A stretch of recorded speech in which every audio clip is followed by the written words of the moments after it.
இந்திய தலைமை தேர்தல் ஆணையம் அறிவிக்கும் தேதியில் சட்டமன்ற தேர்தல் நடத்த தயார் என தமிழக தலைமை தேர்தல் அதிகாரி ராஜேஷ் லக்கானி தெரிவித்துள்ளார். சட்டமன்ற தேர்தல் குறித்த விழிப்புணர்வு நிகழ்ச்சி சென்னை கோயம்பேடு பேருந்து நிலையத்தில் நடைபெற்றது. இதில் பங்கேற்ற பள்ளி மாணவ மாணவிகள் வாக்களிப்பதன் அவசியம், வாக்களிக்கும் முறை குறித்து நாடக வடிவில் செய்முறை விளக்கம் காண்பித்தனர். நிகழ்ச்சியில் சிறப்பு விருந்தினராக கலந்து கொண்ட தமிழக தலைமை தேர்தல் அதிகாரி ராஜேஷ் லக்கானி பின்னர் செய்தியாளர்களை சந்தித்தார்.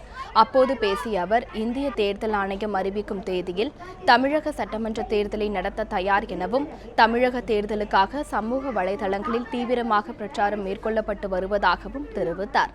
தமிழகத்தின் பிற மாவட்டங்களை விட தலைநகர் சென்னையில் வாக்குப்பதிவு சதவிகிதம் குறைவாக உள்ளதாகவும் லக்கானி குறிப்பிட்டார். நம்ம தயார் நிலையில இருக்கோம். எல்லா இப்போ வாக்கு இயந்திரங்கள் எல்லாம் வந்திருக்கு. நம்ம எல்லா போலிங் ஆஃபீஸர்ஸ் ரெடி பண்ணியிருக்கோம். மற்ற எல்லா வேலை நடந்துகிட்டே இருக்க. நம்ம தயார் நிலையில் இருக்கோம். தயார் டேட் அனௌன்ஸ் பண்ணி எலெக்ஷன் கமிஷன் டெல்லியில் தான் அறிவிப்பாங்க. அவங்க தான் அதை இன்ஃபர்மேஷன் கொடுப்பாங்க.